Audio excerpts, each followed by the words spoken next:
Welcome to my YouTube channel Engineering Learners. Today my topic is about that how can we measure a गुनिया, यानी हमारे पास walls है या एक float है, उसकी हम गुनिया कैसे निकालेंगे, यानी हम उसको गुनिया कैसे करेंगे। तो आमतौर पर जो कॉमनली यूज़ होता है इसके लिए हमारे पास एक मेथड है, यानी हम एक तरफ पे 3 फीट लेंगे, दूसरी तरफ पे हम 4 फीट लेंगे और इस पॉइंट से लेकर इस पॉइंट तक हमारे पास डिस्टेंस 5 होना चाहिए। तो अगर ये 5 फीट आया या 5 फीट के आसपास आया, मतलब कि 5 फीट 1 इंच आया या हमारे पास 4 फीट 11 इंच आया या 10 इंच आया, अगर 1 या हाफ इंच का मसला हो तो इट्स ओके।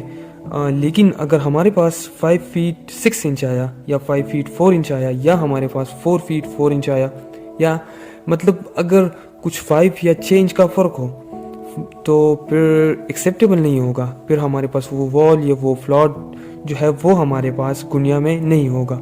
ये ज़रूरी नहीं है कि हम सिर्फ 3 फीट ले लें एक साइड पे और दूसरी साइड पे हम 4 फीट ले लें, हम ये चेंज भी कर सकते हैं। फॉर एग्जांपल मैं एक दूसरा एग्जांपल कर लेता हूँ कि मैंने एक तरफ पे लिया 6 फीट, दूसरी साइड पे मैंने लिया 8 फीट। अब ये जो 3 फीट और 4 फीट वाला है ये एक कॉमन है, मतलब आमतौर पर हम ये लेते हैं। लेकिन अगर हम एक साइड पे 6 फीट ले ले, दूसरी साइड पे अगर हम 8 फीट ले ले तो फिर इसके लिए हमारे पास एक फार्मूला है जो 3 फीट और 4 फीट के लिए भी यूज हुआ है। वो फार्मूला है a² + b² that will equal to c²। So हमने एक साइड लिया है 6 फीट, दूसरे साइड हमने ली है 8 feet. So a is 6 feet and b is 8 feet. So 6² + 8² that will equal to c². So 6² that will equal to 36.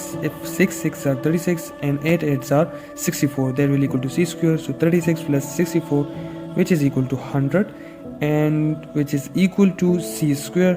So if we take under the root both sides, so it will give you c that will equal to 10 feet. So अब हमारे पास इन दोनों points की बीच का जो distance होगा वो हमारे पास it must be 10 feet. यानी अगर हम एक साइड 6 फीट लेंगे, दूसरा साइड हम 8 फीट लेंगे, तो इन दोनों पॉइंट्स की बीच का जो डिस्टेंस है वो हमारे पास 10 होना ज़रूरी है, 10 होना चाहिए। आमतौर पर कॉमनली जो हम यूज़ करते हैं वो तो 3 फीट और 4 फीट वाला हम यूज़ करते हैं। यानी हमारे पास एक साइड जो है वो हमारे पास 3 फीट होना चाहिए और दूसरा साइड जो है वो 4 फीट। सो एक साइड 3, दूसरा साइड 4। सो इन दोनों पॉइंट्स के बीच का जो डिस्टेंस है वो हमारे पास 5 होना मस्ट है। सो ये एक आम सा सिंपल सा तरीका है गुनिया निकालने का। So that's it for today's lecture. If you are new to my channel, so do subscribe my channel and press the bell icon for more updates. Thank you so much. अस्सलाम वालेकुम।